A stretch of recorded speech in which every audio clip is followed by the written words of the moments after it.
Welcome, CommanderSmiths. We are the CommanderSmiths. I'm Adam. You sounded like the Wizard of Oz. That like was such a we small... represent the Lollipop Guild, the Lollipop Guild, the Lollipop Guild. I'm Adam Smith. It's same words. Don't worry about it. I'm Lowry Smith. Don't worry. We are cousins. Maybe that should be the new one. Is we are cousins. All right. Episode 166, and we are doing Commander 99 or no, I'm just kidding. That's what we could do it again, I'm sure. Oh man, if you're a patron and you want to check out, it was 45 minutes of us talking last week about what's going to be on this episode this week, and then we still is your pen not working? What's going on? Yeah, my pen just died. Like straight. Do you need to grab there we another go pen? one it's good. We're good. It works out. And then we have about an hour long unsnipped episode, which no one watches anyway, so it doesn't really matter, but of us discussing we're doing it. What are we doing this week? We are going to be doing top 10 for Commander cards for Strixhaven and Commander 2021. You did not prep the buttons. No, I didn't. We have two segments. We're doing Strixhaven top 10, Commander 21 top 10, and we have no buttons ready. I don't even. We are skipping Savant. We're skipping one spec. What do you have on your panel? We're not even Hello Boobies. Hello Boobies. I mean, we are now. I don't even think I have. No, I have a podcast body. I have more of a podcast body. But I don't. Shit, I don't have top 10. Cheers to everybody, I guess. What are you drinking there, Larry? While I'm looking. Yeah, this is called stalling. I am drinking a S'mores Coffee Nightmare from Limited Batches, Unlimited Possibilities, LTD Brewing Company out of Hopkins, Minnesota. Damn it! I don't have top 10 Commander cards in here. That will be edited in. Okay. So how is the beer?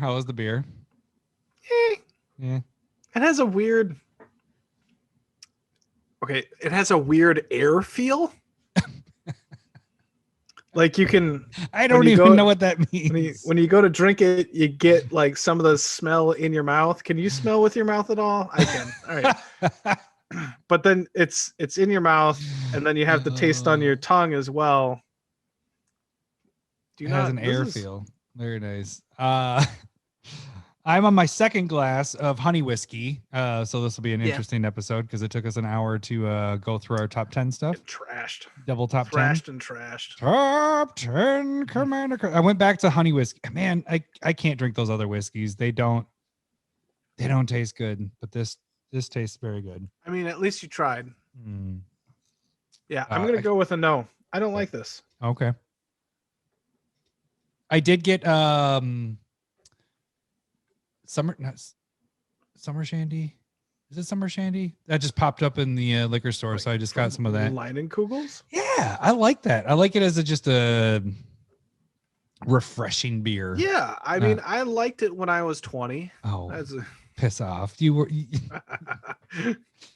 It's too sweet for me. Shandies are too sweet. They give me gut rot, so it's a nice little, like it reminds me of playing volleyball, sand volleyball, because they have that on tap, so we always get pictures of that because it feels like you're sweating hard and playing volleyball, and then you're refreshing cool drink. Do you feel like you're in a commercial? Yes.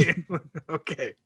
Good to know. That's how volleyball is, right? I mean, just a commercial. Just a bunch of sweaty dudes and girls all over the place. Okay, so you already talked about that. We're doing the top 10 Commander cards, double top 10s. We're doing Commander and Strixhaven. Or we could just talk new cards for an entire month, even though they're old by the time next week happens. If not this week already. You're like, we almost were going to split this into 2 episodes. New cards 2 weeks ago, and CommanderSmiths are still doing new cards. And we decided to just compact that a little bit. Well, these are important. It's top 10 Commanders cards. It's what we think are really good cards that will be used in Commander, and potentially this is why we're kind of getting rid of the spec stuff. Maybe you spec on them. We're not really. The reason we're getting rid of the spec stuff is because we're going to talk a lot here. Yeah. Because we got a lot of stuff. We're just down to these 2 segments because of the top 10 stuff. Anything happened with you this week? Exciting, fun? No. Way to contribute.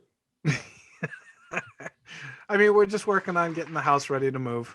Did I even have you even talked about that yet? You yet? haven't even mentioned that. I haven't even, all right, we're moving. So we've been working on it for like a month at this point, and maybe not a month yet. We started beginning of April. Yeah. So that's exciting. It is. It's stressful as hell. Moving sucks. Getting your house ready to. The nice thing is you get rid of stuff that you didn't realize. You're like, I haven't seen this for years. Why do I still have this? And you kind of, we're just keeping everything. It's just going in a storage unit. You don't even get rid of it. Like, nope, storage. Yeah. Storage. Kirsten's been like, wow, we've gotten a lot of stuff gone, and we still have a lot of stuff. Like, yeah, it's great, isn't it? We have stuff. And she's pointing to your magic cards as she's saying it. Still have a lot of stuff. I have a lot of my magic card. Like that was the first thing I attacked. That was March, and I was just like, okay, reduce the stuff on the desk because it was piling high. And so it's at least respectable where I could like clean it up in like 10 minutes at this point. Nice. Ready for a showing. No, I plan on taking those down maybe 2 days before. Oh. Yeah, whatever. And so yeah. How about you? How has your week been? Speaking of selling houses, I helped number 2. Hey, number 2. Oh, let's see if I can get that one. There we go. Hey, number 2. Helped number 2 find a house 2 weeks ago.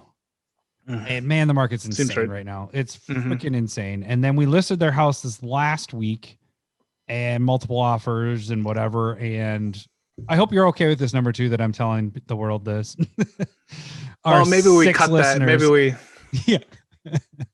make it a fart button. You do it. I can text him. Yeah. I'll text him right now. So it's 11 o'clock. I hope he's sleeping. Find him. Well, I could text him tomorrow. You can text him tomorrow too. But helped him find a house and then sell their house, and where they're gonna be closing in like a month or so. So it's a freaking crazy market, and it's just insane right now. I haven't seen it this busy before in real estate. But really the biggest thing this week, besides helping number 2, find a house or sell his house, is we added a new member to the family, which we weren't planning on doing at all. We weren't even planning on looking at other pets until later this year, maybe this summer or something like that. But one of Cindy's coworkers came to her last week and was like, we're looking for somebody to adopt this dog because its owner just died on Saturday, unexpectedly. And we knew that you lost your dog and all that. And so she started like sending me pictures and all that stuff. And right away I was like, no, we're not ready for a dog. And then after I found out that its owner had died, and it's a lab we have, a yellow lab. I was like, well, it kind of fits because the dog's potty trained and all that stuff. It's 3 years old. It lost its owner. We lost Dory. So we kind of need each other kind of type thing. And so it ended up kind of working out, and she's an awesome dog. Like surprisingly really good. Like I think her only downfall right now is she's trying to be the dominant dog. And so she's kind of bullying Isla a little bit with food, and it's only with food. Like she's trying to get Isla to play, but with food, she's been like fighting with Isla a little bit. But other than that, like she's been good with the kids. She's collar trained, like our beep collars. She's collar trained with that. It's kind of amazing. So well, it seems like a solid fit. Yeah. So that is the new stuff for this week. I didn't Yeah, I told you I got my shots last week, so that doesn't matter. Or my vaccine last. Nobody cares now. Yeah. Old news. Yeah. But maybe we should get to the episode because we got a lot of cards to talk about. Oh, but we want to talk about our gaming Oh. experience this weekend. We both tried out Spelltable. Yes, which we had done before. We had done. Do we want to do tags first? Are we doing tags? Well, let's talk about this, and then first. we'll do the tags after, because that's a good point. We did play Spelltable this week. Yeah. How did yours go? Besides your computer crapping out. Well, I don't know if it was the computer. I don't think my camera and the computer really work well together. That's why we don't use it here. I don't think they. No, it's more like a USB cable and cord, and there's a lot of connections there. Lots of scissors. Only for the YouTubers. Is that how computers work? Lots of scissors. Scissoring? Well, there's life will find a way. Yeah. So the yeah, so the camera thing, like, my opinion is Spelltable's cool, but it's only like a step up from like Skype. Yep.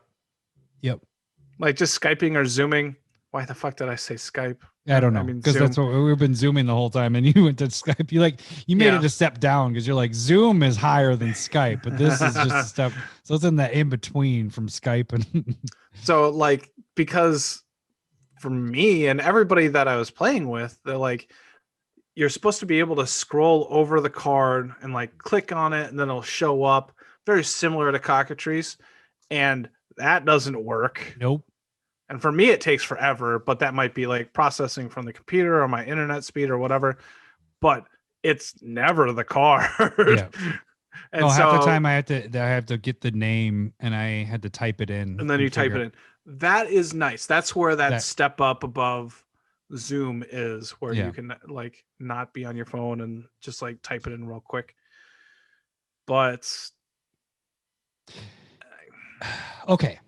So where are you at? I get it.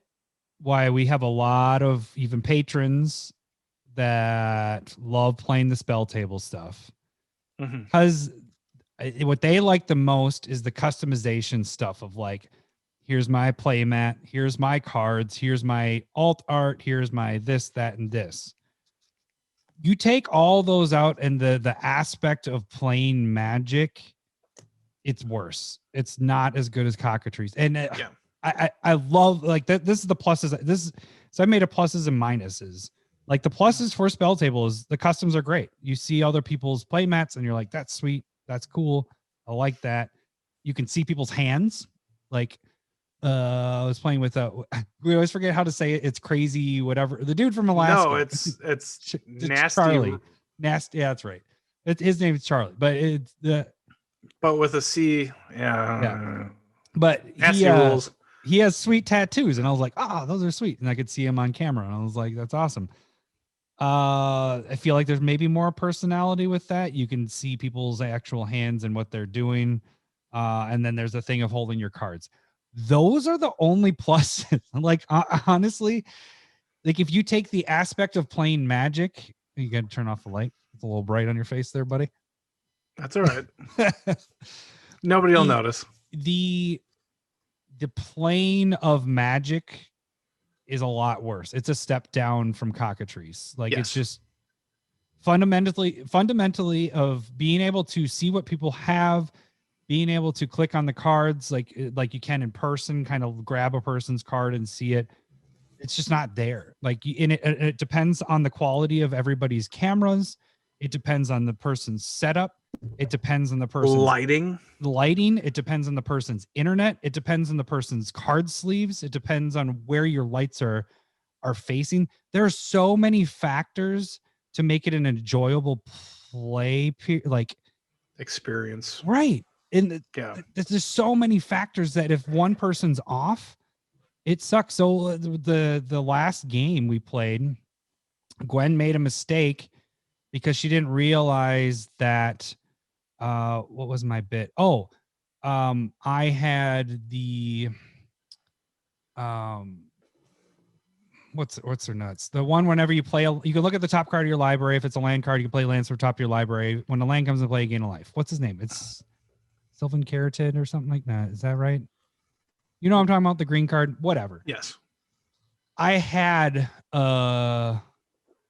fetch land out. She hit me for lethal exactly, but I had the pay one life, you know, my fetch land to go. Yeah. Yeah. But I had Yarok out, so everything was double triggered. So I gained 2 life and it put me to 1. And she was like, well, I just couldn't see your board. I couldn't see your cards. There was too much stuff there. And that was the other thing is my connection kept cutting out.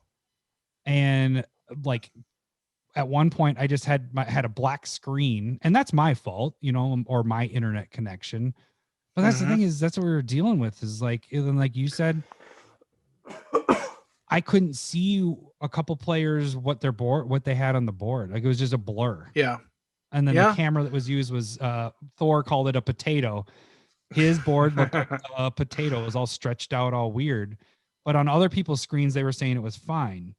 So it's so there's so many factors to get you frustrated with it. But I get that the people that really love to show off their custom stuff. I think with Spelltable and just like video magic, you need to have really good communication, and you need to have a pretty solid knowledge of what cards are being used. Right. And then like remembering what card is where. I think it kind of goes back. I think we had this discussion kind of a year ago, like the difference between Cockatrice and Spelltable, and just like you gotta be able to remember what somebody has on the board. Because if you're even if you're too far out, like you can kind of make out the card, but not necessarily see it. And then you have to like look it up, or you got to be like, what's that? What's that? What's that? And that's kind of what Gwen should have, would have, could have.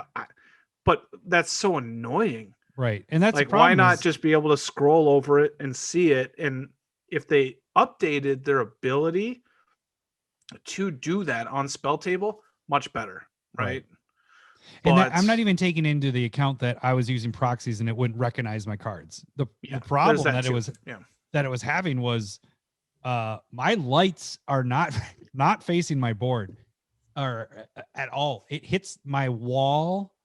Like I have it pointed indirectly at my board, and I still had glare, like these ripple glares on my sleeves. And it's like, okay, so now I have to change my sleeves all to matte to be able to play this, and then make sure that those like you need to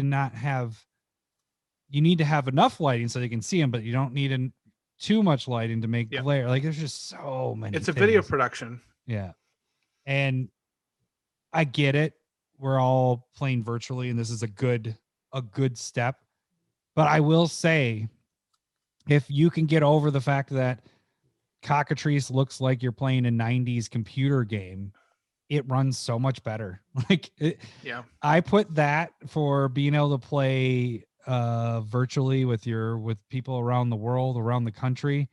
That is a step above what Spelltable is doing. I mean, get over you have custom stuff. Wait till you're in real life stuff and you can play your custom stuff and show off that. And the learning curve with one person there helping you, you'll get through it in a game or two.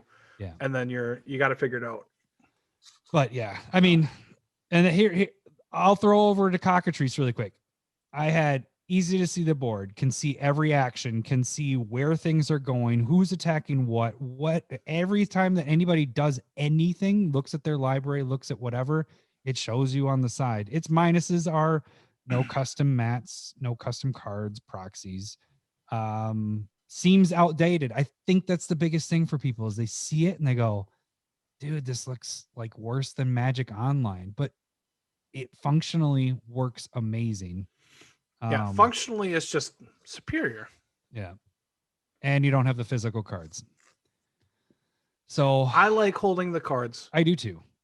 I do. That was one of the bigger pluses, but the enjoyment of playing the game and knowing what's going on you just got to decide what you care about more. If it's more of that you just want to be social and, you know, whatever, which that was fun. I like that.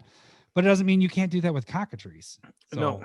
I guess that this is more of a PSA to people that have a really hatred towards Cockatrice. Give it another chance because it isn't. I got more frustrated with this. I was swearing a lot because my camera just kept cutting out, and I had to, while playing the game, figure out a way to stop using the third-party app that my camera runs through because I'm using my phone, and make it work through Spelltable, which they do have, which is cool because they don't have it on Zoom here. On Spelltable, you can use your phone, which is kind of in beta right now, it said, but they show a code and you scan it with your phone camera, and then it starts using your camera from your phone, which was slick once I figured it out, but it took me in the middle of the game getting that working. Yeah. So. And for me on my laptop, all I did was like nudge the cord that my camera was going in, and it blacked out, couldn't get it back, had to restart my computer, like because you're supposed to reload it, and it just kept on loading the website, and I was like, what the fuck is going on? It seemed like it was only me, so it's my setup, but again, that's that technology part. Like, it's so many parts to fail versus just a program that's on your computer, right. And as long as your internet runs, you're going to be fine. And I'll tell you right now, it's part of the program because during the second game, and I'm not exaggerating, this is not an exaggeration at all. When I was using that third-party app, every 30 seconds, my camera would cut out. Every 30 seconds, I'd have to grab my phone, shut down my third-party app, open it up again. It would come back on. I'd place it back up. By the time I put my hand back down, it shut off again. I did it like 20, 30 times, and I was just swearing like they don't even know what my board is. I'm like, okay, I have this on my board. My screen is black to all of them. So then while it wasn't my turn, I figured out how to connect it through my computer. So the thing is, I'm trying to say is I'm on that same app right now, and my phone has not cut out, and we've been talking for 2.5 hours or an hour and a half at this point. No, not for the podcast. 2 hours. It's 2 hours. Oh, yeah, 2 hours. Yeah. But for us doing all this, like, my phone hasn't done it. So it's not that it was that. So I don't know. I get it though. What that doesn't mean that we're not going to be playing Spelltable. Yeah, like we still plan on doing Spelltable, and I'm sure it's also like, as long as you work with it and try and get better, like it becomes a better experience as well. But it seems like if you don't have the setup, it's just not very good. Yeah. So, and I don't know, did you use your camera stand, the thing that we use for when you're recording the stuff, the clip-on thing? Because that's what I used, and it worked awesome. Yep. Yeah. So I highly recommend, if people don't have their built stands, that you go on Amazon and buy a $17 bendable little camera holder for your phone or whatever, and it works pretty slick. Yeah. Yep. So it was nice. All right. That grinds my gears. Let's get to tags. But speaking of that, we're going to get into becoming a patron and everything. We are going to be playing that, like Larry and I said, with Battle Box League. We're going to be doing a mix of Cockatrice and Spelltable. So if we have people that want to play Spelltable that night, people play Spelltable. It's going to go back and forth. So it's not saying we're not going to use it at all, or just kind of doing the pros and cons. So it also is more of to get people that are really against Cockatrice to come over to the dark side. Come over to the cock. It's good for you. So yeah, $1 gets you into the to become a patron, gets you into the Discord, gets you into the Battle Box League, gets you unsnipped, occasional digital proxies, and then fun dick jokes. That's my new liner. I wrote that even in there. See, fun dick jokes. Well, it just says dick jokes. Oh, you're ad-libbing a little bit there. A little bit. I feel like it's just assume that it's going to be fun if it's a dick joke. It's a dick joke. Yeah. And then $5 or more gets you all of the above, plus you get a proxy, or depending on whatever level you're at each month. If you're $100 or more lifetime member, you get to pick any proxy from the proxy of the week for whatever tier you're on each month. So appreciate, actually got a really sweet donation from Mr. Guy for future stuff. Thank you, sir. We will have some future stuff for people that are $100 or more too, but that is in the future. The free way to support the show is to go to YouTube and like and subscribe. We have the push to 1,000 going on right now. If you already have subscribed, make another account and then subscribe. That's a good idea. That wasn't even part of my notes. I should write that on there. Sorry. Make another account. But I, like Lowry had said last week, those shorts, the short videos like Curated MTG, any of the Proxy of the Week shorts and all that, when you watch them, like them, because that's actually a good way to spread the word of the CommanderSmiths. And we know that a lot of you are males, like 99.9% of you. Yeah. And we all know that you poop for at least 10 minutes a day. So just scroll through a couple of those shorts. Back at least. You don't poop 10 for minutes. 10 minutes. You really only poop for about 2 minutes, and then you're on your phone for about 20 while sitting in there. I poop at least 3 times within that 10 minutes. That's I consider do you wipe between each one of those 3? No, because I know the second and the third one are coming, and you just like it's a prostate thing. Don't worry about it. And so you get that. It's at least 2 times where you got the initial poop and you're like, there's more in the hopper. Just give it time. Maybe you massage your abdomen a little bit down low.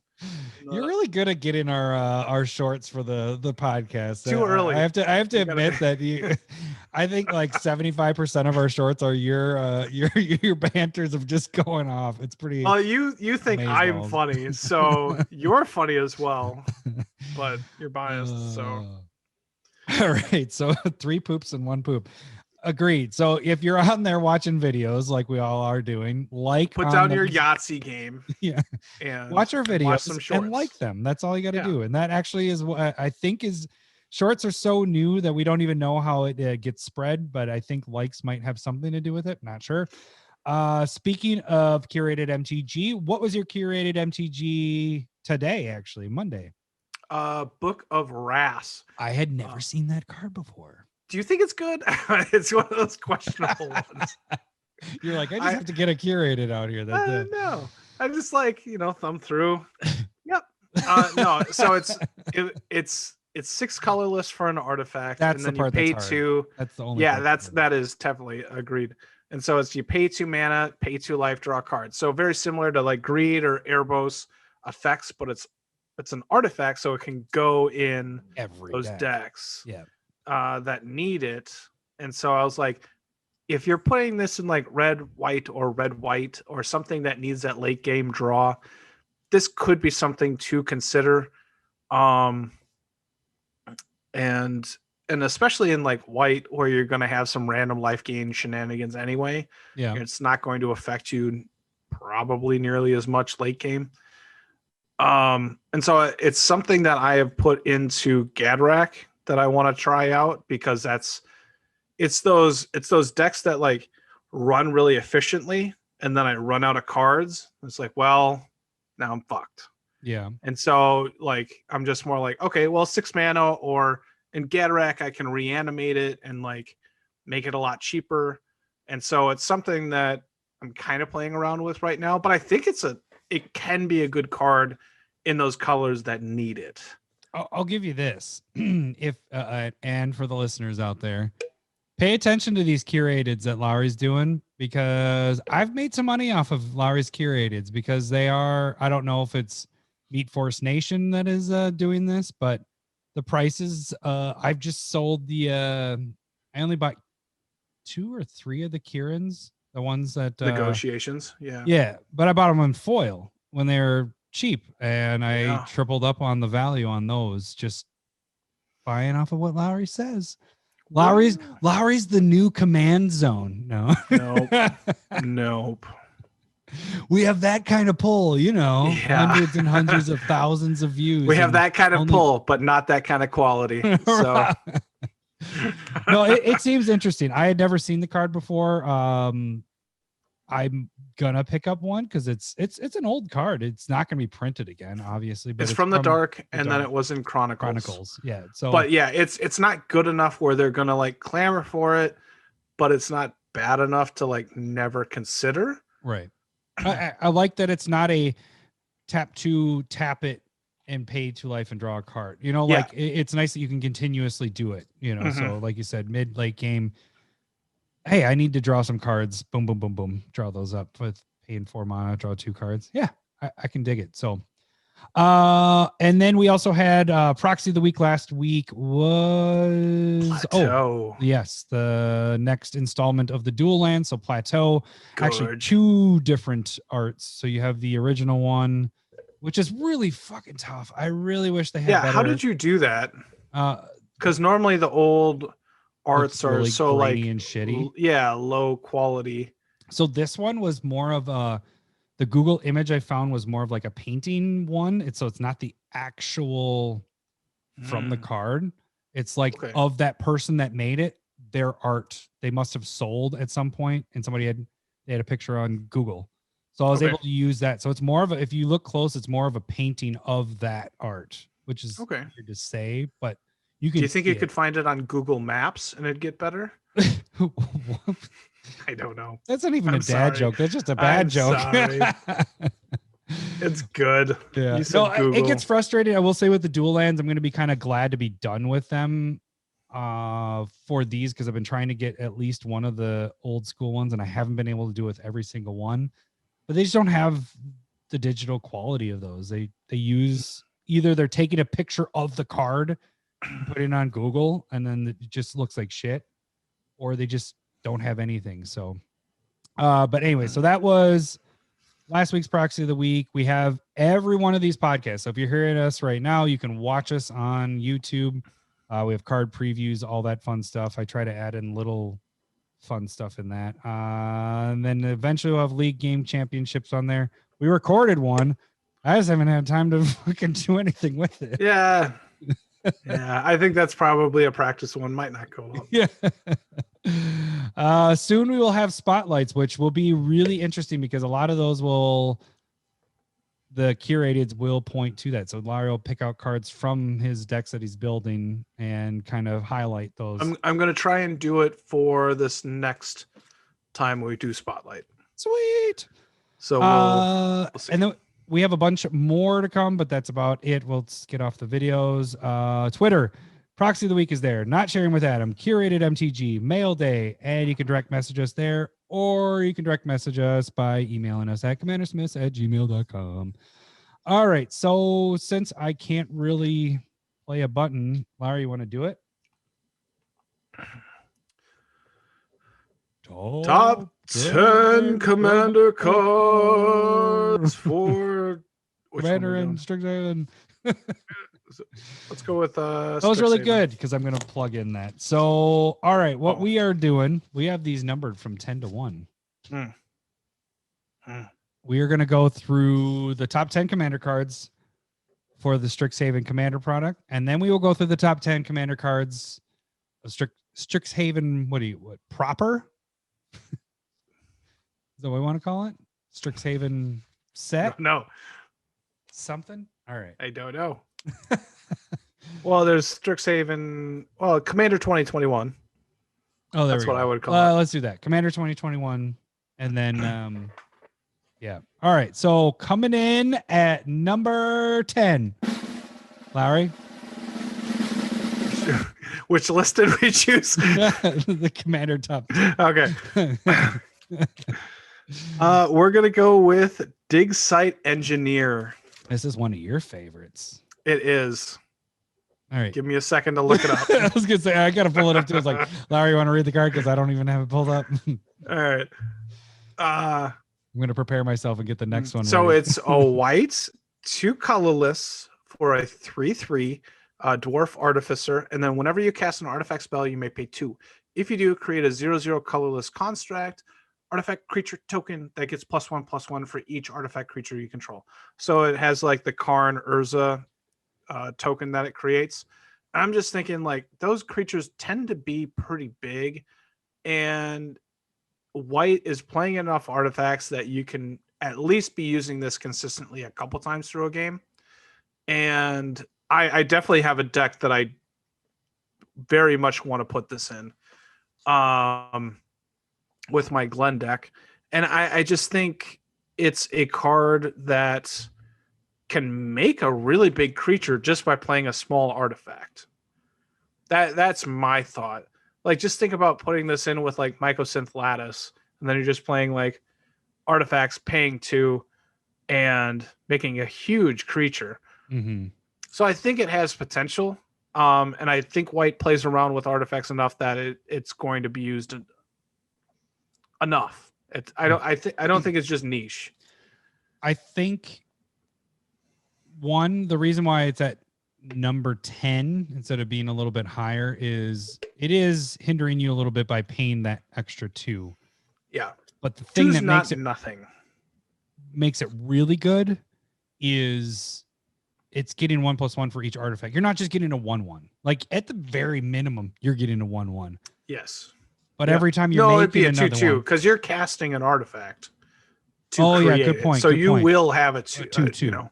Yeah. So that's the part that's interesting with it is like I wasn't on board with this right away, but then thinking about, I was like, because I don't like the pain too. I like it because there's so many other things that when you just cast something or play something, triggers. It does it. You don't have to do anything. This is making it so you pay the extra 2, but that extra 2 is going to be worth it, especially if you're playing with a white focused artifact deck. And it doesn't even necessarily have to be a white focus. You can just be a normal white deck that has mono rocks and all that stuff in it. And each time that, well, you do need to have a little bit more artifacts because you won't get the trigger unless you're casting stuff. But still, yeah. So you want it at least a sub theme artifacts. I think. Yeah. I dig it because those can get pretty big, and they're adding to your artifact count every time you cast one. It gets bigger. Mm-hmm. So you cast your first one, you got a 2/2. You cast your next one, you're gonna have at least 4, depending on if everything stayed on board. So you have 2 4/4s sitting on board. So it's pretty nice. Yeah. All right. Number 3, Paradox Zone. 4 and a green for an enchantment. Paradox Zone enters the battlefield with a growth counter on it. At the beginning of your end step, double the number of growth counters on Paradox Zone. That creature, or then create a 0/0 green and blue fractal creature, put X 1/1 counters on it, where X is the number of growth counters on Paradox Zone. So turn 1, not that exciting, but you're going to get for 5 a 2/2. But then your next turn, you get a 4/4. And then your next turn, you get a 8/8, and then a 16/16, and a 32/32. Should I keep going? No. Keep doing math. It's enthralling. I like Assemble the Legion is one of my favorite cards that I never get to use, and Laura's the only one that's got to use it. I just use it. Yeah. Even though I play red, but I never mix red with white for some reason. The only deck I do is well, you don't make bad decks. Exactly. So this is this can get pretty scary. You know, if people just let this sit there, it's just going to keep popping out these, and it doesn't turn 1. So it's not like you cast 5 and you're like, shit, I got to wait a turn before this takes effect. At that end step, you get a 2/2. Yeah. Which isn't that much for a 5. That's way too much. But your next turn is a 4/4. It's real bad, almost. And this is one of those cards where when you see somebody cast this, is it really that big of a threat right away? Because they're like, oh, they got a 2/2. I don't see this being targeted right away as something to get rid of. Once you're seeing 8/8s pop out there, I think at that point somebody's like, all right, we need to get rid of this. But I think what it's hindering it is that it doesn't have an evasion thing to it. You know, the creature, you can just chump block it for days. Well, okay, so like let's think of that comparison of Assemble the Legion. So by turn 1, Assemble the Legion gets you nothing. Mm-hmm. And then it's 1, 2, 3 creatures. So technically by that time you might have 6. Yeah. By turn 3 or 4 of it in play. Turn 4 on this, you have a 2/2, a 4/4, and an 8/8. And maybe even a 16/16. Yeah. Yeah. So like at the end. so this is, but again, Assemble the Legion goes wide. This goes taller. Meat Force is Assemble the Legion. Well, this is Meat Force too, I guess.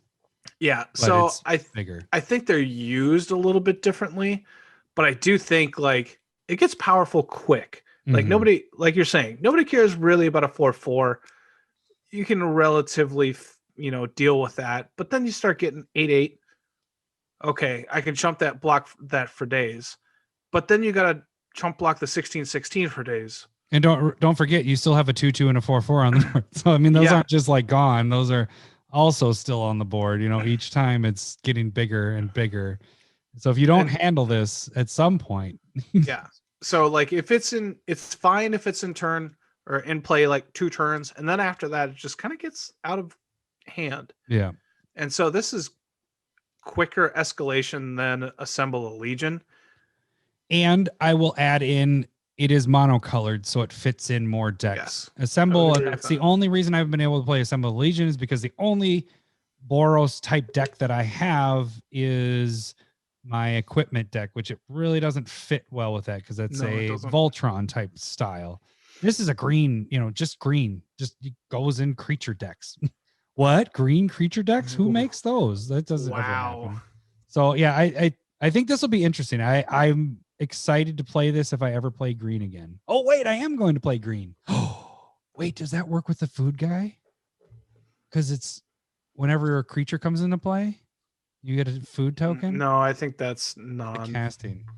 What's his name again? It was Gyome. No, Gyome, Gyome. Well, I'm going to go with the next card we're going to talk about. I'll check Gyome while you're Number 8 is going to be Inspiring Refrain, which is 4 colorless blue sorcery.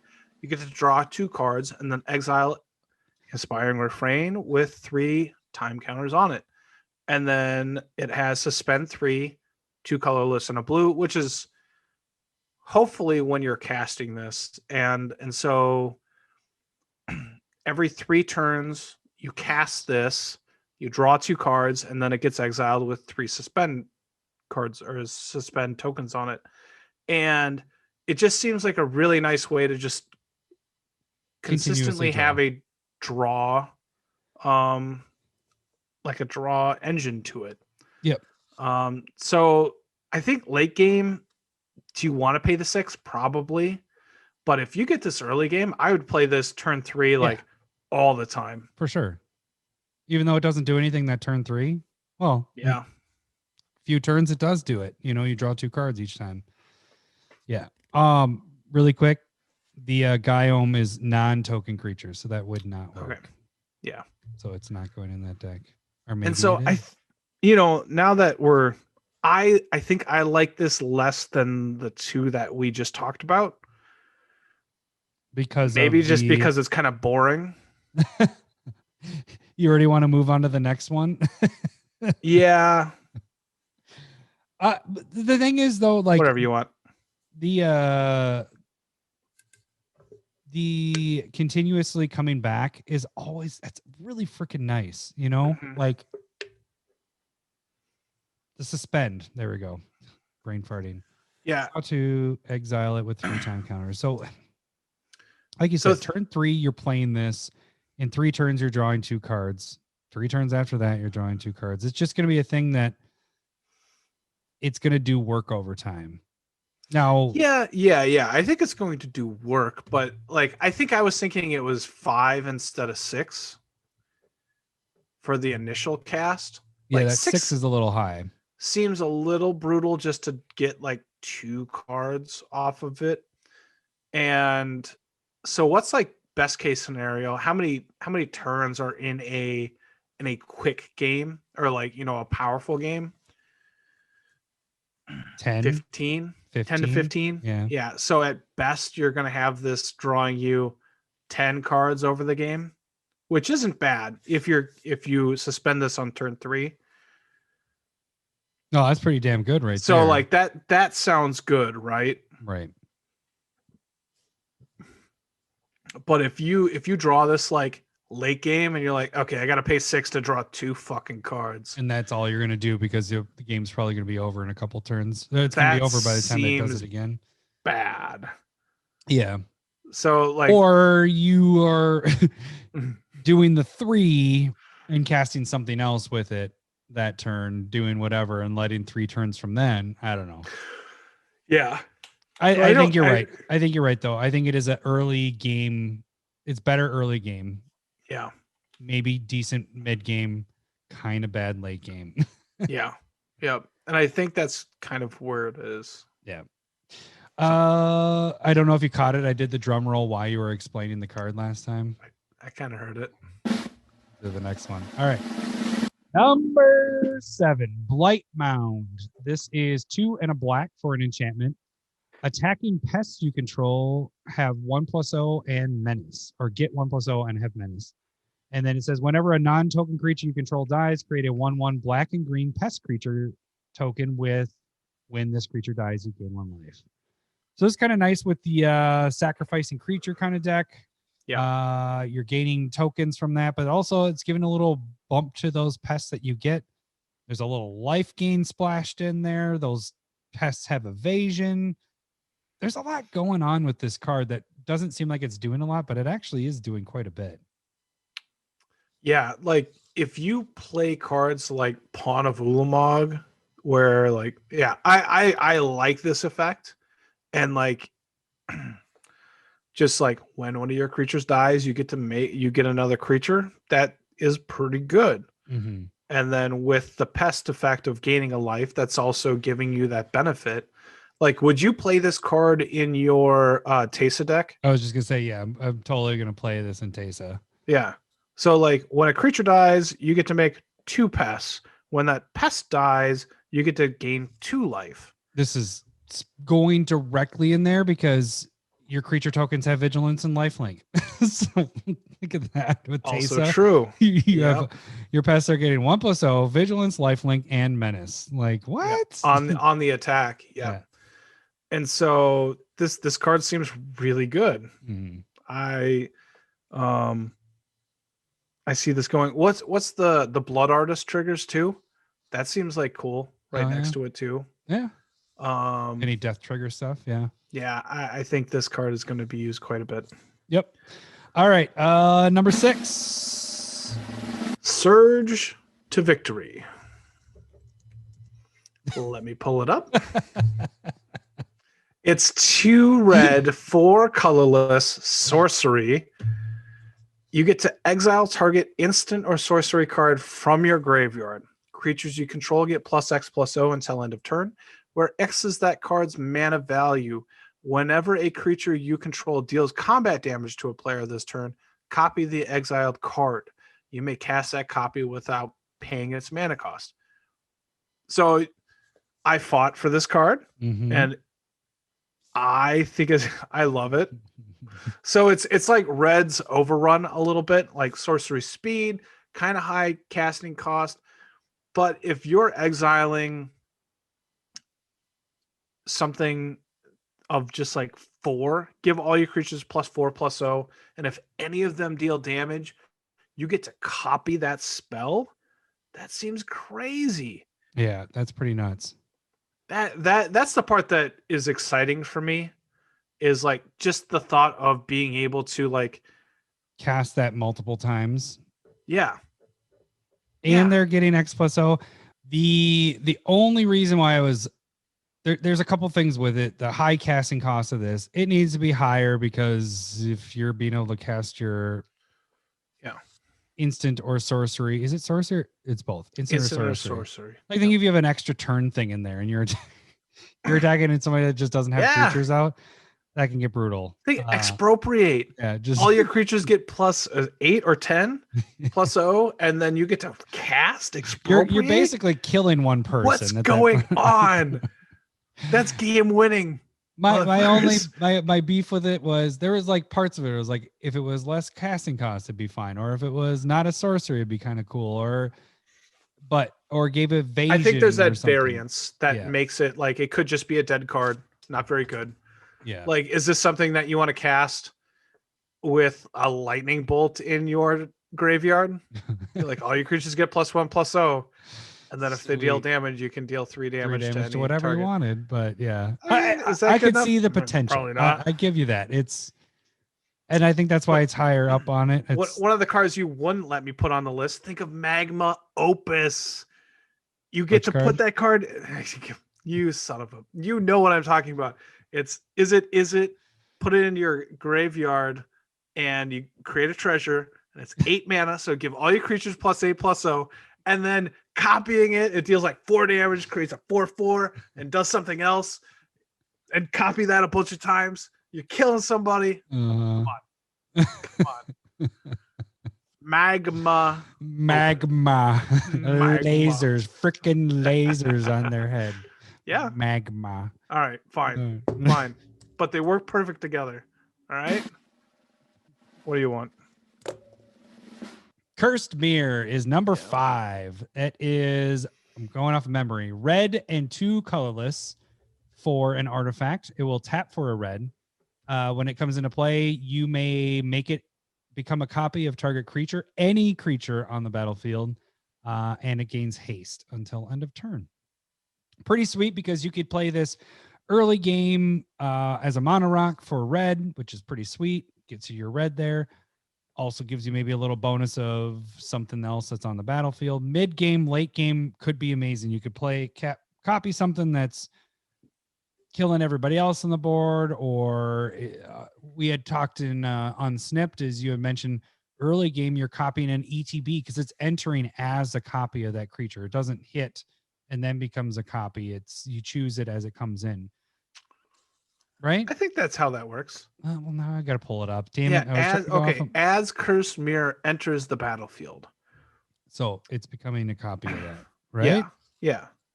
Because Right? it's not when it enters, it becomes this. It's as it enters. Yep. So yeah, I think it acts it's like a clone. Yep. So it isn't targeting. Good point on that. Also not targeting. So you can get around anybody's hexproof and shroud, which we didn't really think of with that. But there could be some ETB stuff that you can do, or you can take advantage of somebody's crazy creature that they already have on the board and have your own for a turn. If somebody fogged Craterhoof Behemoth, and you're like, I will also Craterhoof Behemoth my creatures. And you're playing red, and you're like, I didn't even think I'd ever be able to do this. And look, I just did it. Look, Ma, no hands. It's a wonderful Christmas land. All right. Number 4. Oh, that was quick. Promise of Loyalty. Did you want to do this one? You kind of like it more. You just don't have it pulled up. That's why. Why would you accuse me of something like that? Okay, so it's 4 colorless white sorcery. Of course I have it. Of course I do. Let me read. Each player puts a vow counter on a creature they control and sacrifices the rest, which is cool. Sacrifice is good. Mm-hmm. Oh, that's a good point. It isn't destroy. I thought it was a destroy. Me too, because that's what you told me. Can't attack or a planeswalker you control as long as it has a vow counter on it. That is fucking awesome. Like this is, I love this card. Like seriously, it's good. What? It's awesome. Are you kidding me? Like, not only does it does it to I'm a yours very as serious well. person. It does it to yours as well. So if somehow they are able to steal your creature, it still can't backfire and go against you. So each one of these has a counter on it. Doesn't matter. This card isn't in play anymore. So it just, those counters mean that they can't attack you or a planeswalker. And it is covering the planeswalker aspect to it too. That's brutal. Like people are going to keep their best creatures. And the thing is if you let people keep the best creatures and not have this stipulation, well, that thing's coming back at your face. You know that. Yeah. Yes. That'll be going back to your face for sure. But having this counter on it, that's awesome. Like, yeah. There is a sorcery from Innistrad, which is 2 white, 2 colorless. Each player picks a creature and destroys the rest of them. Mm-hmm. And so I do like that in like Voltron-ish type cards, and I think it has flashback as well. But this probably replaces it for me because of the vow part, and I love the flavor of like, remember, vow of loyalty, vow of lightning, the one like those enchantments from Commander The only thing products. that's Like just missing is goading them all. That would have been awesome. They also gain goading. red, white, 4 colorless. I'd play that. Oh yeah. And so I like the card. I definitely do. But you don't love the card. Just We'll wait see. until I play We'll it, see. Lowry. You're gonna wish you hadn't. I don't know. I was trying to pull up the next card. I know. Okay. Let me get my drum roll. Archaeomancer's Map, right? Did I say it right? That sounds right to me. Okay. 2 and a white for an artifact. When it enters the battlefield, search your library for up to 2 basic playing cards. Reveal them, put them in your hand, and then shuffle. Whenever a land enters the battlefield under your opponent's control, if that player controls more lands than you, you may put a land card from your hand onto the battlefield. It's just a nice ramp. For the first 2 is really what I'm focused on. I like that second part, but if it's late game stuff, it doesn't matter. Early, you get it turn 3 and you have enough land in your hand. Matching this with land tag, although the problem is the player has to control more lands than you. Yeah. That's its only downfall with that. But would you play this card if it just had the first part? Search your library for up to 2 basic. I think just the search. Yeah, no, getting your basic planes. Yeah, into your hand. No, you wouldn't play for 3. Probably going to find not. 2. What? Probably not. I mean, you're assuming that white is going to be ahead on lands, and this helps you catch up, which is what white should have. But I mean, white doesn't allow you to get ahead, and so like you're relying on artifact ramp in white. But I mean, you play cards like Cultivate, right? Yeah. So I wouldn't play this alongside Cultivate. I don't think this goes in a white-green deck. No, but I'm just saying, like, if it was just the beginning part for white decks, white and red, white and blue, white and black, white and orange, all those white colors, would you play this in those without green in it? I mean, because it's a Cultivate, but it's a permanent that stays on the battlefield, which is kind of interesting because you could flicker it somehow. It's not casting; it's a enter the battlefield type thing. If you're able to do that, that's a good point. You can do this multiple times, but I think this card is going to get used a ton because white needs it, and it's kind of funny because our top 4 cards. So if I want lands in my hands too, so I can see this going in like the new Omnath from the last Zendikar, where you just want lands in your hand, you're going to be able to like bring them back and forth. Lord Windgrace is white too, right? So you're playing with land stuff. It doesn't have white in it. That's Jund. Oh. Yeah, black, red, green. But like blinking this in a Brago deck seems kind of cool, and just keep on getting planes back into your hands and making sure nobody's getting way ahead of you on that. I plan on putting this in a lot of decks. Well, think of it this way. In a white deck, do you play pretty much all the time land tax? No, but that's because I'm a hipster about it. Like, you just call yourself a hipster? Yeah, a little bit. And I probably even used it wrong. Yeah, I don't even know. I'm like, I don't even know that. I don't think I like I don't think you know what that word means. You keep using that word. Princess Bride. I don't think it means what you think it means. I'm probably gonna plug in the little sound bite there. I don't think you know what that. No, what is it? I don't even know who says it. It'll be. I think it's used a ton, and I'm probably bitter about it. So I don't really use land tax in decks. I think I have it in one right now. Because this is a hand in hand with land tax. I mean, it does the same similar thing except worse in a way because land tax keeps doing it, whereas this is you yeah, get it this helps you though, right like, away. get up to that. Yeah. Like there and land tax, having the lands in hand, if people get ahead of you, then you can just like stay with them. Yeah. Like I think the card's really good. Yeah. I agree. All right, you ready for number 2? Hey, number 2.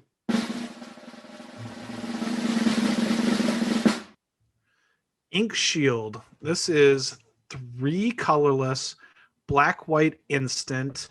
Thank you for pulling up quick enough. Prevent all combat damage that would be dealt to you this turn. For each 1 damage prevented this way, create a 2/1 white and black inkling creature token with flying. This is insane. This card is so freaking insane. Like, I mean, it is 5 mana. This is we had this debate before too. It was just kind of like, this is 5 mana. That's a lot of mana to like hold up. but to be in white and black, to not only just prevent damage from a single, like, it definitely wouldn't be as good if it was a single source. But the combat damage, I'm excited about that. Like it just preventing all the combat damage. And you're basically doubling it up. Like, you're getting a 2/1 with evasion on it, cracking back at that person that just, hey, and they deserve it. Right. I'm Crater Hoof Behemothing you with like 30 points of damage. Well, guess what? I have 60 coming back at your face. You know, you're preventing it. Like this can be a game winner in a way. If you're holding up and played at the right time, this can do a lot of fucking damage. Yeah. And the nice thing is these don't come into play tapped. Like a lot of times you see that where you get a bunch of creatures, but they all come into play tapped. Normally it's with the zombies, with that one zombie thing does that. These come into shit. What? Oh yeah. No, never mind. Nothing. What? Don't worry What are you about getting all excited about? I was thinking that it was a little bit like Arachnogenesis, where you get the creatures and then they can block. Oh. But no, it's not how that works.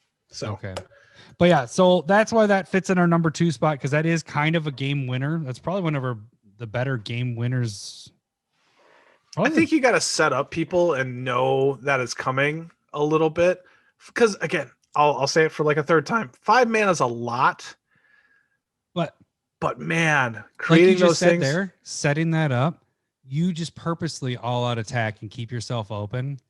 And man, late game, whoo. Yeah, I know Jawbreaker is going to attack me. I'm going to set him up with Ink Shield. That's how I see this. He gotcha.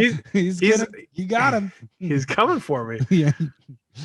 Jawbreaker, you know he has it. We got League coming here. Oh wait, no, this won't be in League. No, it won't. Yeah. So, but I think this made it this high because I think we're both kind of excited for this card. I think it's I'm gonna for sure use this in any white black deck.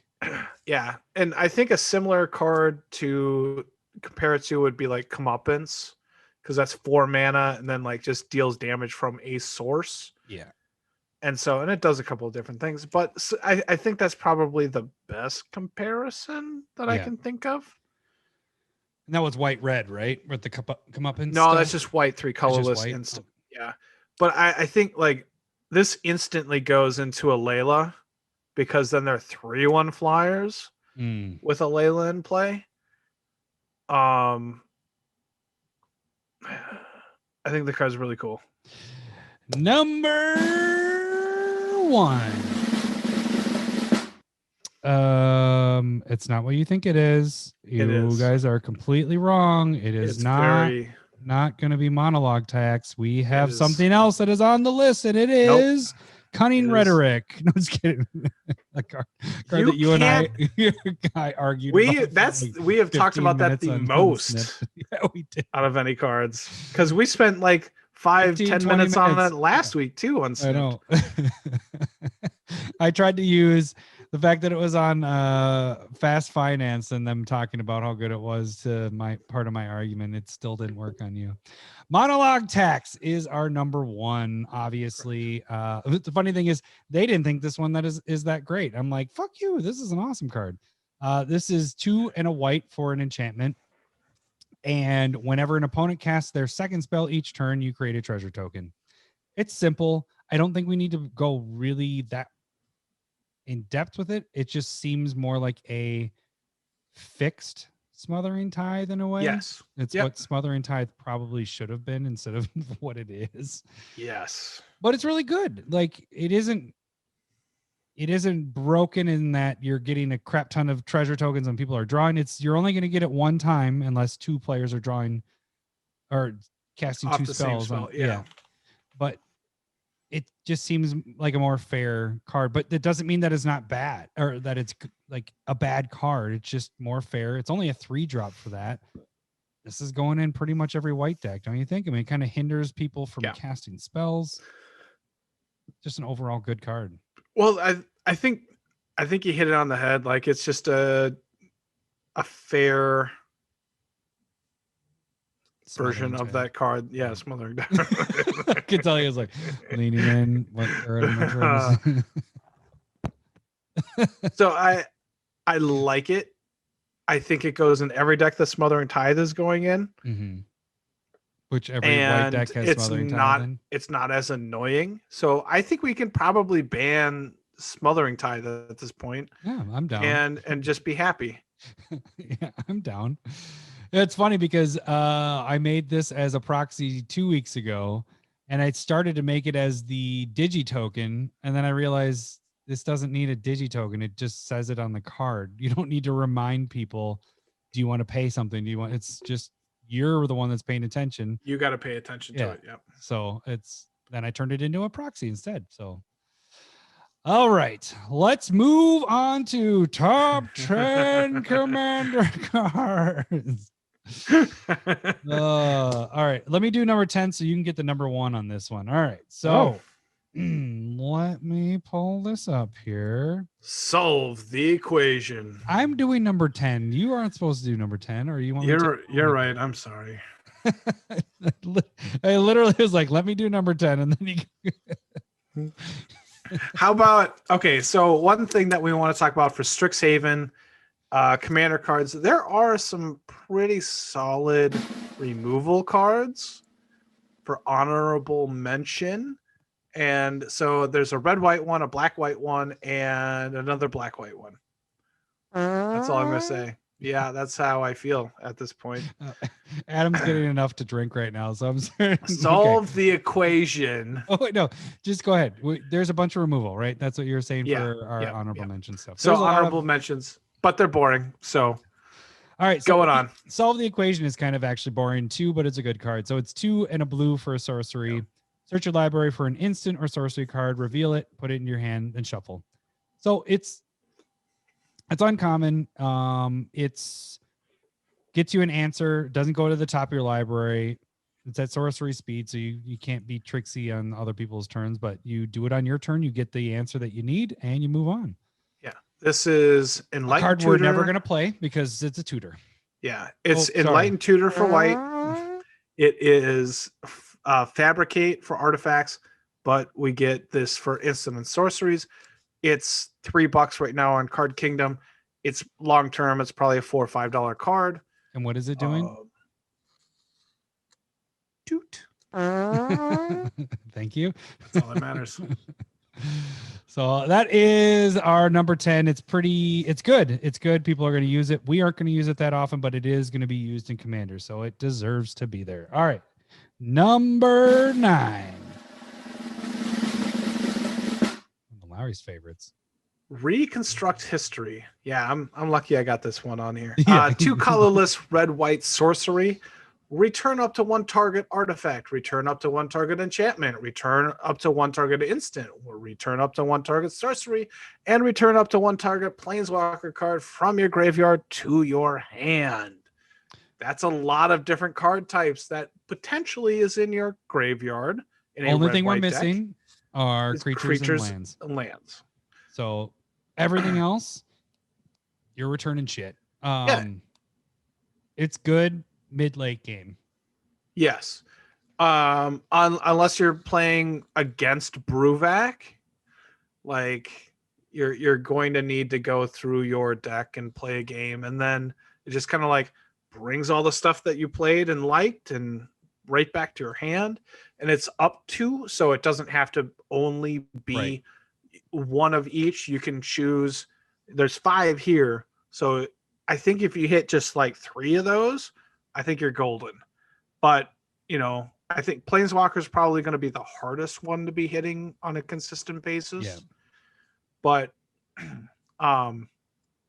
you can easily bring back Bruvac. artifact, enchantment, instant sorcery. I think 4 is very reasonable late game to be able to hit. I mean, hitting 2 is still good for a 4-drop, right? In red white, yeah. Yeah.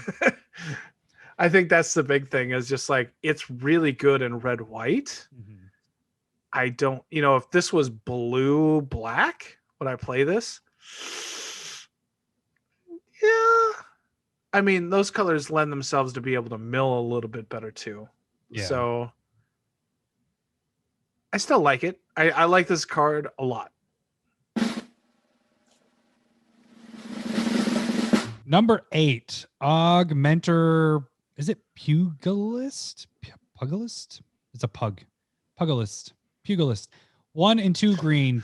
Troll Druid. Trample. We're skipping that part. We don't like that part. Do the backside. You don't have to. Okay. At 3/3 with Trample, if you have 8 or more lands, it gets 5/5. The real reason this card is on the list is Echoing Equation. 3 and 2 blue for a sorcery. Choose target creature you control. Each other creature you control becomes a copy of it until end of turn, except those creatures aren't legendary if the chosen creature is legendary. So this is just awesome. Like, to be able to duplicate all your creatures into one creature, and you can pick your commander, and you can pick another legendary creature. That is pretty freaking slick. So that's why it makes. I would want to put this in Calamax, turn all of my creatures into Calamax, attack, and then play an instant at instant speed to have so many copies. Oh man, that's ugly. By the way, Calamax is a huge upgrade, which it didn't need, but so many cards in Strixhaven. Yeah, because it's all spell based and everything. Yeah, it's amazing. I love it. But another thing I'll echo in this equation is get it? Echoing equation. Yeah. Wait, can I give myself this? I actually meant to get the Zeke one where it was just is removing that legendary aspect to it. Whenever you can do that, there's some dirty things that you can do. So that's kind of why this jumped on the list. I mean, if it just made copies of a target creature, it wouldn't be on our top 10, but because it can take away that legendary rule type thing, it doesn't take away the rule, but you know what I'm saying. It's around that with this is why this is on the list. Put this in your Rico deck and get all of those triggers. Oh my god. All right. What number are we on? 7. 7. Sedgemoor Witch. This is 2 colorless on a black for a 3/2 human warlock. It has menace, ward 3. So if anybody wants to target it, they got to pay 3 life. And then it has Magecraft. Whenever you cast an instant or sorcery and you copy it or whatever, create a 1/1 pest. It's pretty simple. It's simple. It's straightforward. It's elegant. It's cheap. Yeah. It does a lot of stuff. Yep. You're getting pests. You're gaining. Well, the pests gain you life. That you got stuff going on there. Yeah. Any of that. I like the Magecraft stuff. Yeah. It's a very spellslinger heavy thing. So, I mean, that's pretty much it with that one. It's just, it's a good card. There isn't much more to say with that one.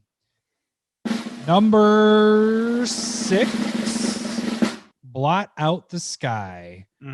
1 white, 1 black, and X sorcery. Create X tapped. So this is that tap thing that I was just saying with the other stuff. Doesn't mean it's bad. Just saying, like, it could have said this on that other card and it would have made it so awesome. Create X tap 2/1 white and black inkling creature tokens with flying. If X is 6 or more, destroy all non-creature, non-land permanents. That's the part you got to pay attention to because I didn't. when we were picking out the 10, this was not on my list because I was like, oh, this is Marital Coup is the one where if you pay 5, if X is 5 or more, destroy all other creatures or non-token creatures, I think it is. I don't remember which one that is, but I just thought this was an exact duplicate of that, except you got 2/1 flying creatures. Flyers. I was like, well, that sucks. This is destroying everything but creatures and land. Yeah, so artifacts, enchantments, planeswalkers, this will kill if you pay 6 or more. So if you pay 8 on the spell, you're going to make 6 2/1 tapped inklings and destroy all artifacts, enchantments, and planeswalkers. And essentially, and I think, yeah, no, it is. I think this does a whole ton to swing a game late game in your favor. And again, you can kind of play this at a lot of different spots in the game too. Like if you do it early for like 5, and so you get 3 2/1s that come into play tapped, like not awful. But if you have something that doubles your counter, like your tokens, that could be nice, or turns them into those the 4/4 flying vigilance angels, that could be nice. You know what I mean? So you're putting this in a token deck. The other part of it, Or though, you can. too, is at the very least, if you don't want to just, if you have shit on the board that you don't want destroyed, you pay 5. You're Yeah. getting 5 2/1s. That's 10 power on the board right there that have evasion with it, you know? So that's, but I mean, this is going in my Tesa deck as well. Like, Tesa is a creature heavy deck. It depends on that. So this is going to remove all the, it has removal built in, and then a shit ton of creatures with it that'll gain lifelink and vigilance. This Pretty is true. sweet. All right. Number 5. Kasmina Enigma Sage. So this is colorless, green, blue. Each other planeswalker you control has the loyalty abilities of Kasmina Enigma Sage.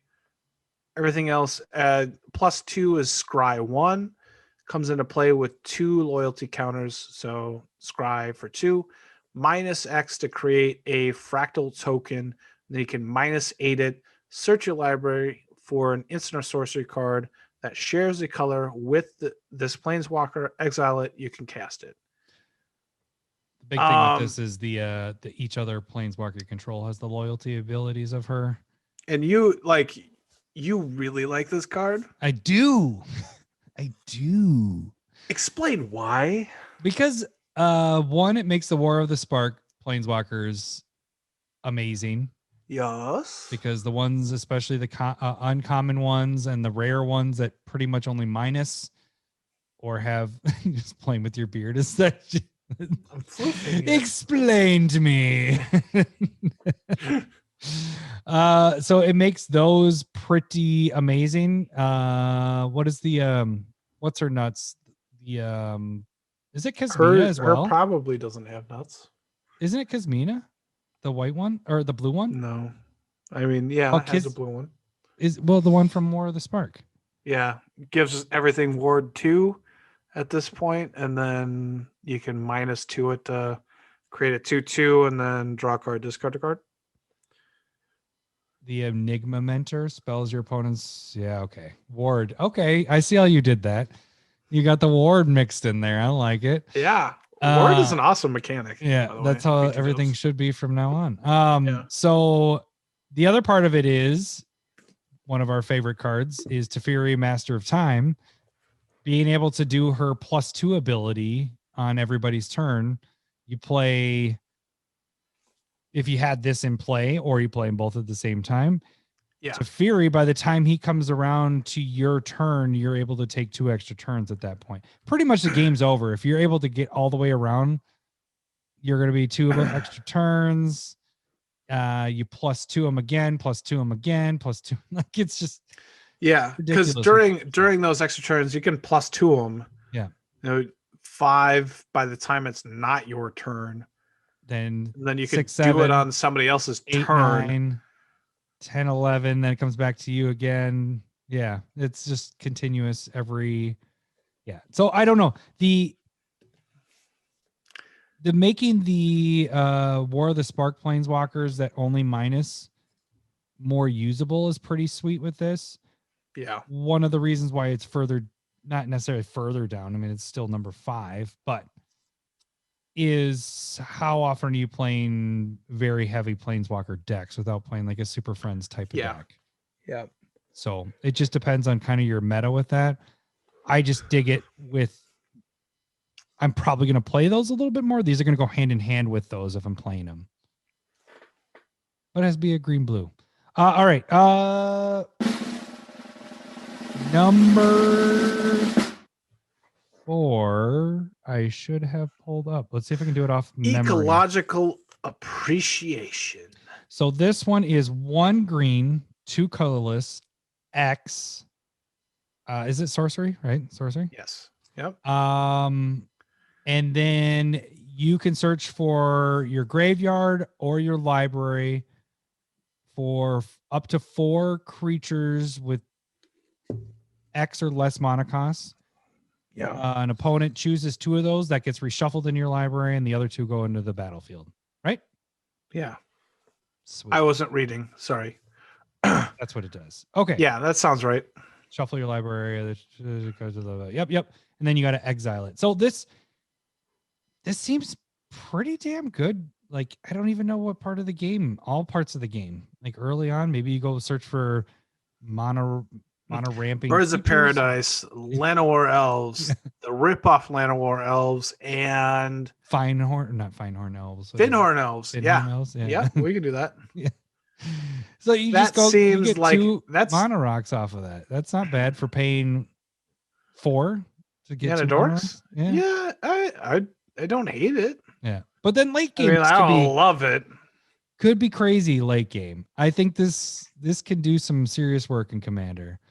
But it also allows the your opponents to choose, which way they want to die. If it's So like you can't just like combo off unless you're able to find like 4 that do very similar 4 things. cards that combo off no matter what. Yeah. Which it will be done. It'll be done. Yeah, probably. Yeah. We're gonna find out that this played with Yeah.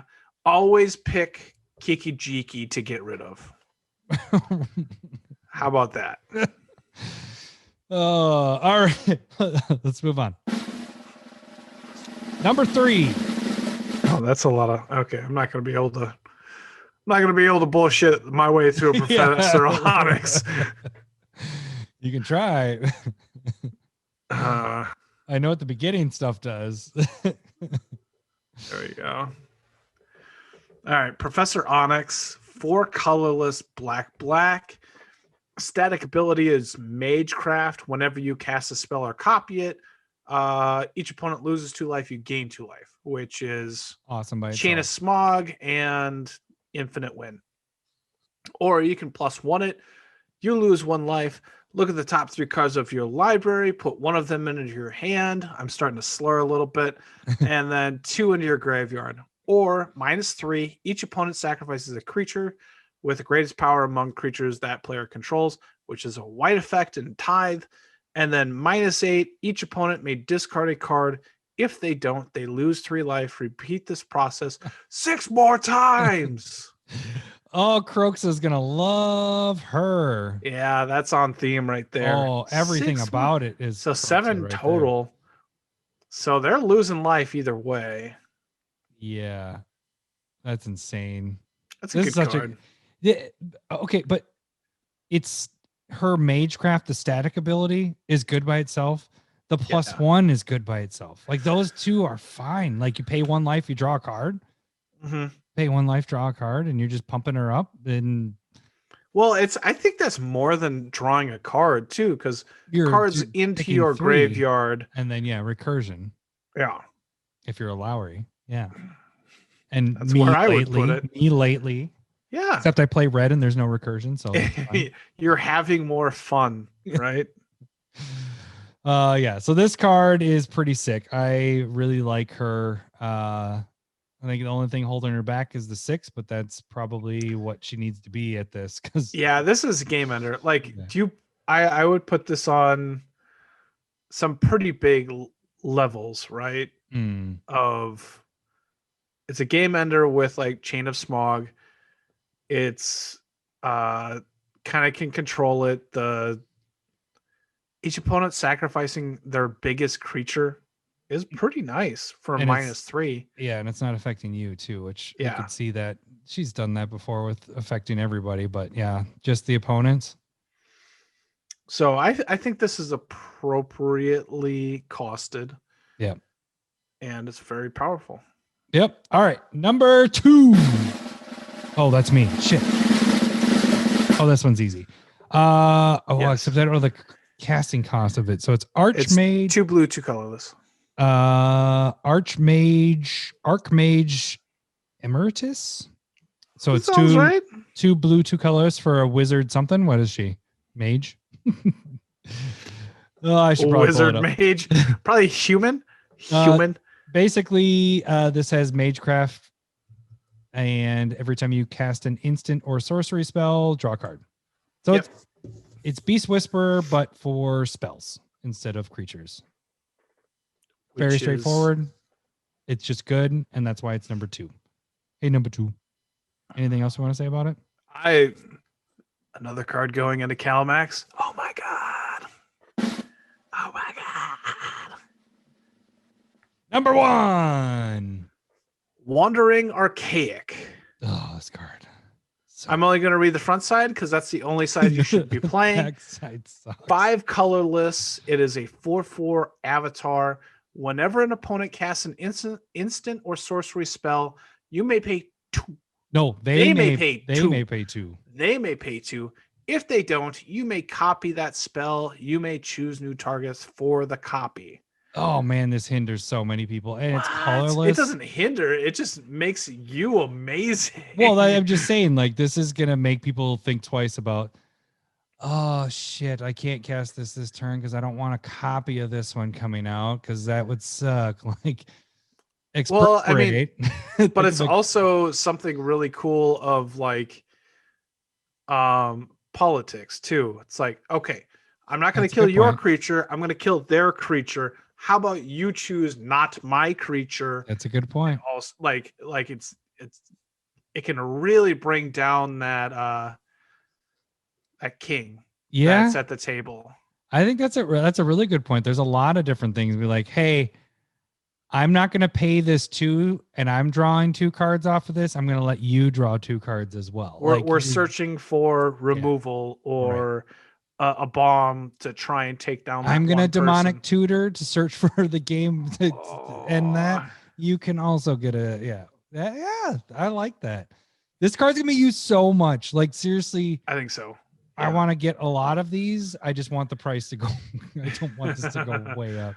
And the backside, we have to say the backside just because how bad it is or how good the front side is. All right. But it's Explore yeah. the vast lands. 3 colorless for a sorcery. Each player looks at the top 5 cards of their library, reveals a land card and or an instant or sorcery card from among them, then puts the cards they revealed this way into their hand, and the rest on the bottom of their library in a random order. Each player gains 3 life. never going to So you cast can that put side. a land or a An instant or instant sorcery. or sorcery, and so both. But Why would you cast that? You would just always play the. you're so fucking desperate? That's the only. Yeah. That's the only way. Everybody draw. Oh You're man, so this card fucking is- desperate. So, question for you.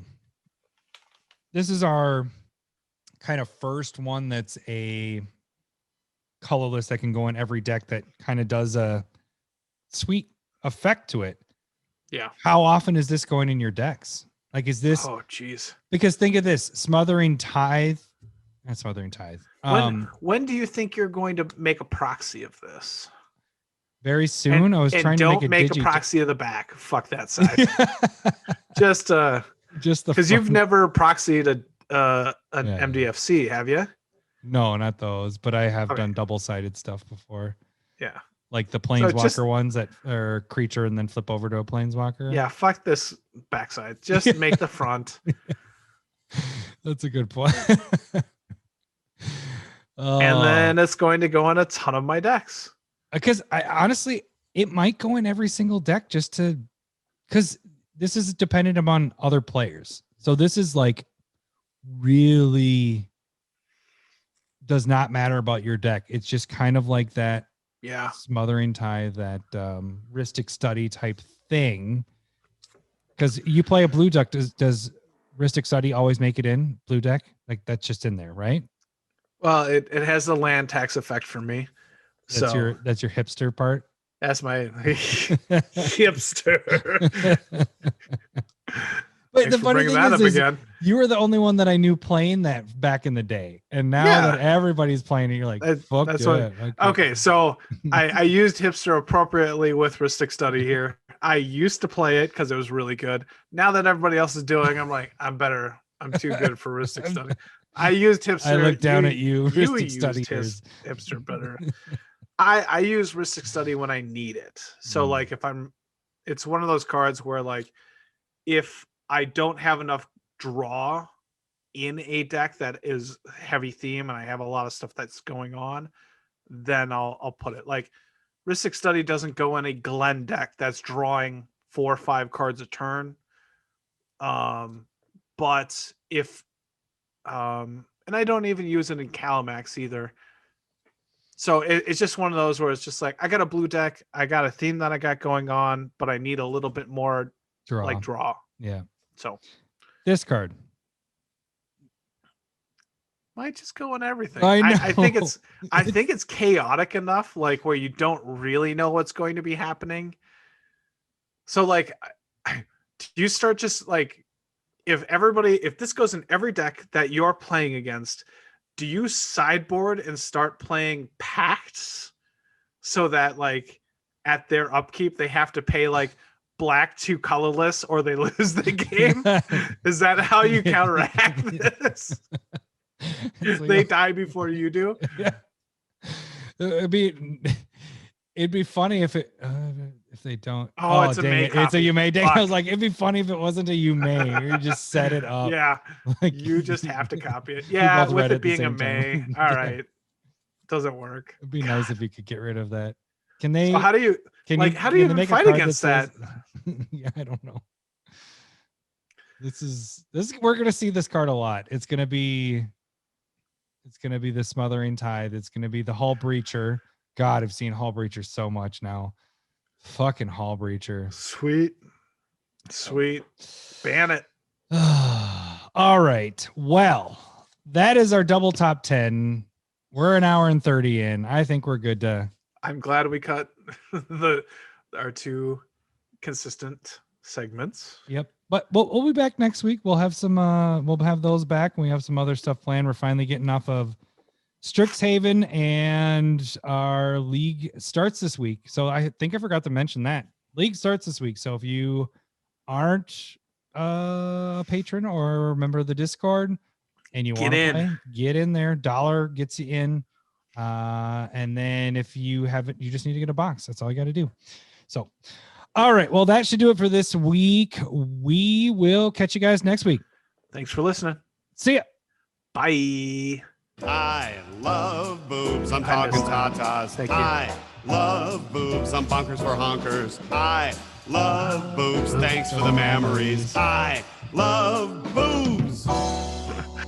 So the bad thing about this is that we listen to it every week. Like when a kid or a wife is just like, I love you. It's just like, I love you. Like I do it in that tone. They don't know what's going on. They don't know that you're doing boobs, but I love you. I'm talking. And then I turn it into like skidamarink dink Oh, nice. skidamarink Good cover.